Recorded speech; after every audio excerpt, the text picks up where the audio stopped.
about to turn a plain leather jacket into a one-on-one statement, and I'm taking you along with me from sketch to street.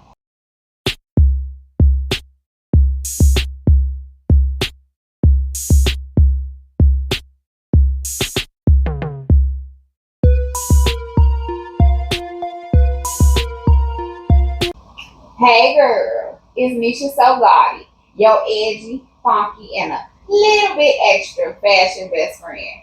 Today's episode is Fashion IRL, fashion in real life. Because I didn't just paint a leather jacket for the aesthetic, I painted it to wear it, to live in it, and I'm going to show you how I style it 3 ways. We're going to then hop into Worn in a While, where my style outfits leave the house with me. And then we'll tap into Adorned and Aligned, where style meets self and connection. But before we get into all of that, let me show you how I created the jacket. So the first thing I wanted to do was make sure that the surface was clean. So I took some regular rubbing alcohol that you probably already have underneath your cabinets, in your medicine cabinet, and I took a old towel and then I wiped it down in the areas that I will be painted on, and then I let that dry.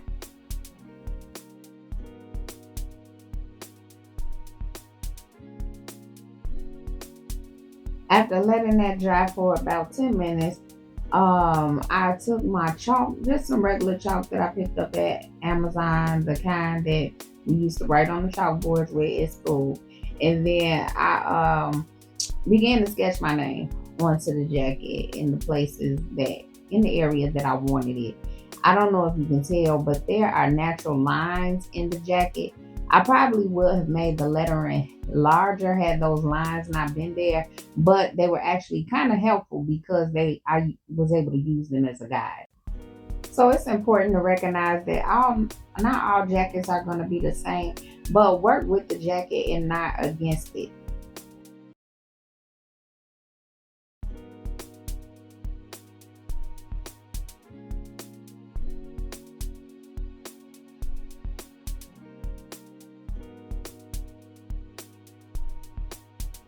If you notice, my jacket has a red stamp that says Fashion IRL. I took that case and I used it as an outline for the stamp.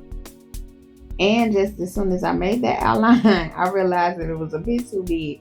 So I took some more alcohol, wiped it off, and grabbed a keychain and outlined it again. And that one worked. I made sure to test out my brush before laying paint to it.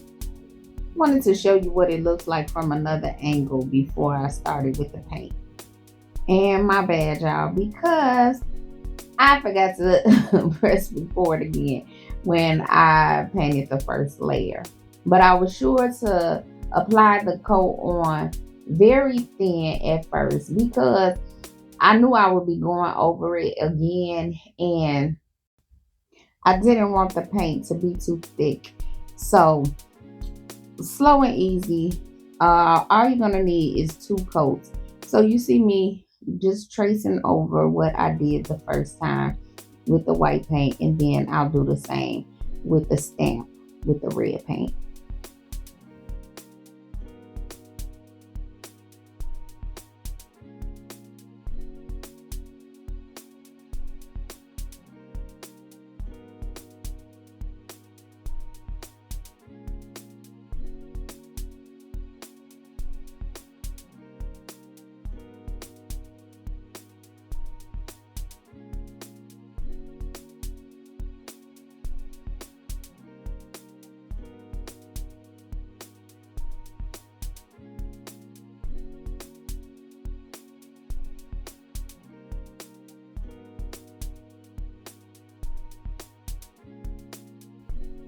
I let the jacket dry for 24 hours, and then I went in with a much smaller paintbrush.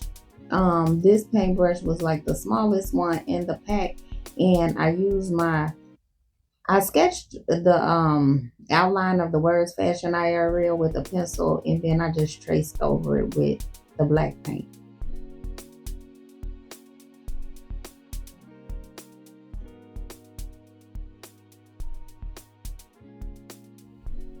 I then took my clear coat with a small brush and did one pass over the words.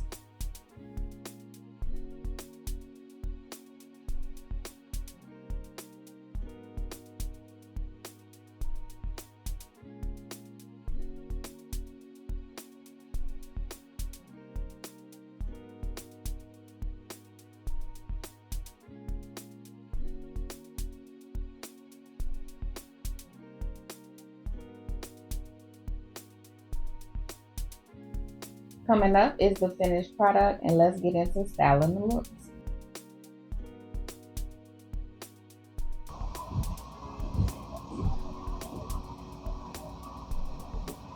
Alright, so this look I would wear if I was going sightseeing in my own city. If you know, you know. I will go downtown and sightsee like I'm a tourist. So this is something I would wear to do that. Comfortable, casual, yet still cute. Or if I was going to take the kids, my nieces wanted to go somewhere. We were going to go do something real cute. Girl date. This is the look for that also. What I feel like the statement is in this outfit, I know the red is popping, but I feel like the mechanic suit is the statement because it's kind of masculine, it's baggy, you know, it gives that boyish androgynous vibe, and then with the gym shoes, but it's styled in a way that you know it's all feminine over here type-ish. Oh, so yeah, I think the mechanic suit is the statement.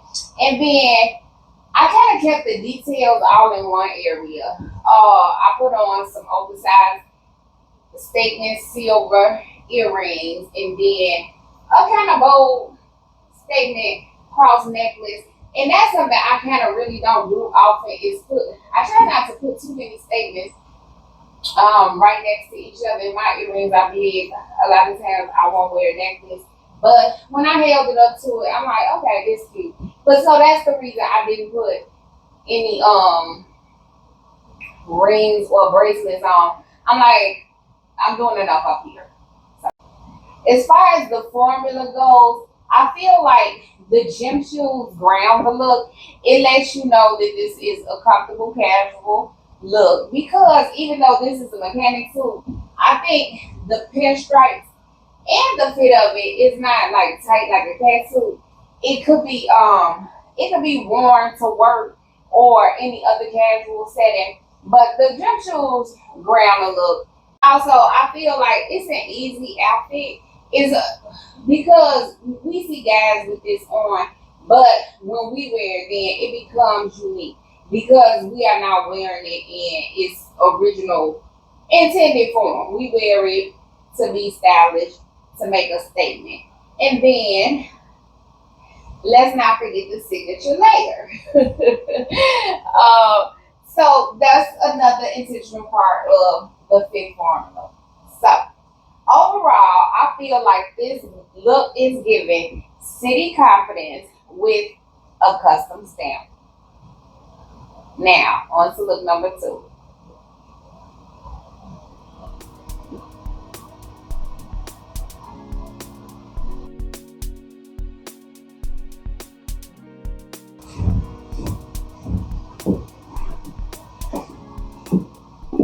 I act like I was about to walk into the TV screen. All right. So I will wear this look to, I want to say work because of the shirt and tie, but then so you know when you got somewhere to go after work, so you kind of like step your toe into work clothes, and then you know you get like a little hot date or something, or plans, an event after work. So you marry the two. I would wear this to work and then some nice dinner plans. Or if I was going to something like an art or museum showcase, something like that. That's why I see this look being worn. I think that the main event in this outfit is the unexpected fur boa. Otherwise, this is you know, it's still a statement outfit, but it's not so unexpected. And I think the fur boa adds the touch of drama.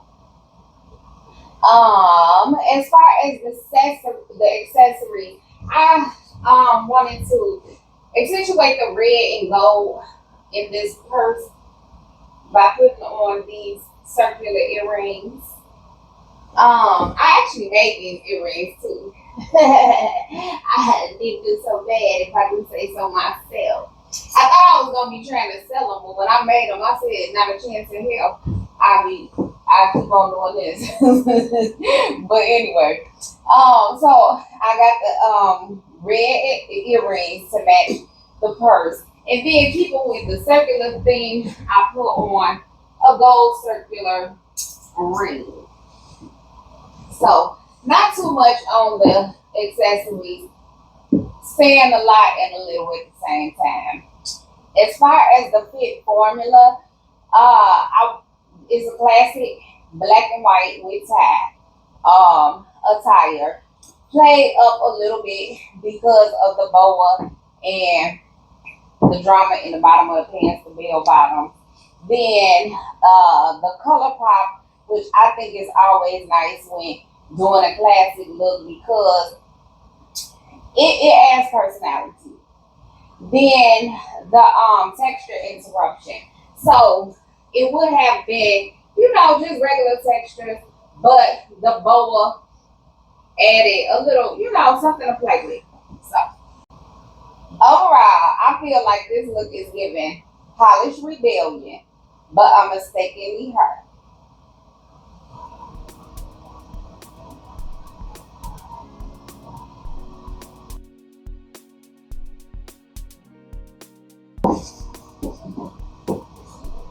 Here I am. Here I am. Here I go. Okay, so I will wear something like this to a hip hop concert. Want to see Outkast? Any concert. I wear this to a concert. Or if I was going clubbing. Yep. Concert, clubbing. Just the vibe. The main event obviously is this metallic silver puffer skirt. It's giving all the drama. Yes it is. I didn't do much on the accessories because I have a lot going on down at the bottom. So just at the top I added a pair of statement silver earrings.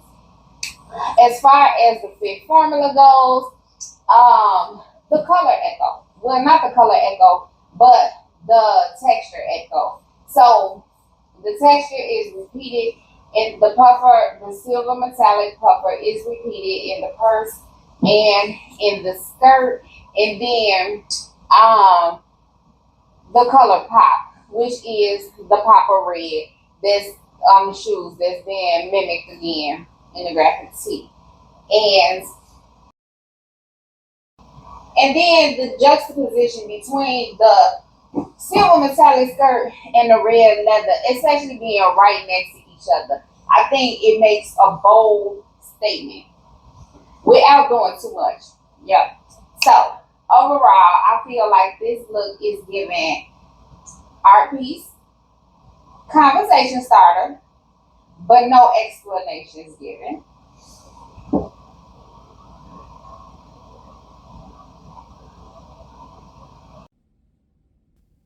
Now on to Worn in the Wild to check out my fits for the week.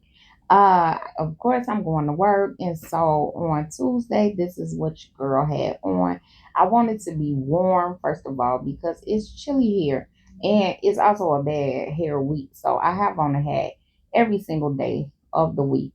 Um, I think that the look came together well. It wasn't like, oh, I'm so in love with this. So for that reason, it's the one and done at the job again, and I wanted to wear that hat. I haven't had a chance to put it on since I got it, and since I'm having a bad hair day, I put this. I put it on with this look. I also wanted to wear that sheer shirt with that vest, and so I got a chance to do that, and I think that came together good. I don't care for the silhouette of this look overall, and so for that reason, it gets netted. I needed to be extremely warm this day, so I brought out the heavy artillery puffer.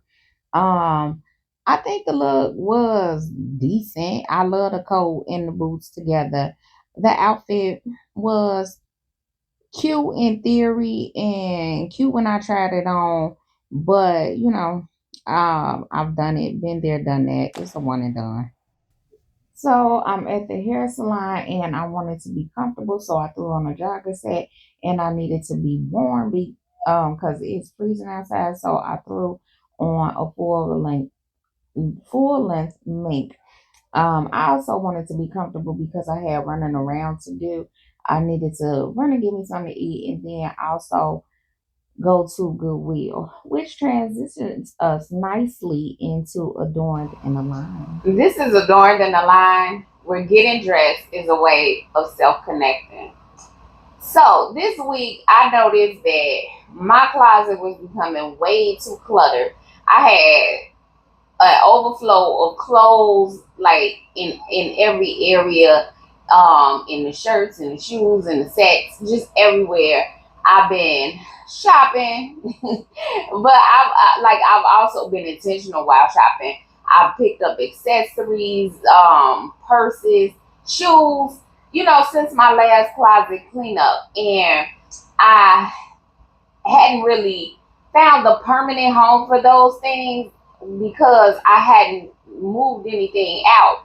And I usually do it seasonally. I clean my closet out twice a year. So I was waiting, like, it's not time to do a closet clean out. But every time that I would walk in my closet, I wasn't feeling inspired. I couldn't see all my things. It had me feeling like get in here, get dressed, and get out because it's giving junky. It's giving cluttered. It's giving chaos. So one day I just got inspired to go through my jewelry because I have some nice new jewelry pieces and they were still in the boxes piled up, and that's just not, I like to have my things displayed so I can see them. Even if I'm not about to wear them, I just like to see pretty things. So I started there and it inspired me to just clean the whole room completely out of my comfort zone, because since a child, that's what I've been doing, is cleaning my closet twice a year for the changing seasons. So I did it off season, and I'm sure you probably already know that when you begin to move things around, there's an energetic shift. All things hold energy, and when we move out old stagnant energy, we bring in new energy. Energy that's more vibrant, energy that is more creative. The kind of energy that you want to have around you, not the old energy that doesn't give what you would like it to give. And so now that room feels energetically lighter. The pieces that I love and enjoy have a permanent home, and I get inspired when I go in there. I feel happy. It lifts my spirits. And so I decided that I would share this with you all in hopes that if you are someone like me who has a schedule, you do not have to, stick to that schedule. You can go off season with your closet clean outs or with any type of closet clean outs, so that the new energy can do its magic. It's not overpowered by that old stagnant energy. So that's all today for Adorned and Aligned, grounded, present, and always growing. Creating this jacket reminded me that style does not need to be perfect. It just needs to be personal. If this episode inspired you to customize, restyle, or reclaim pieces that you already own, then it did its job. If you haven't already done so, go ahead and hit the subscribe button. And as always, signing off. Love you back.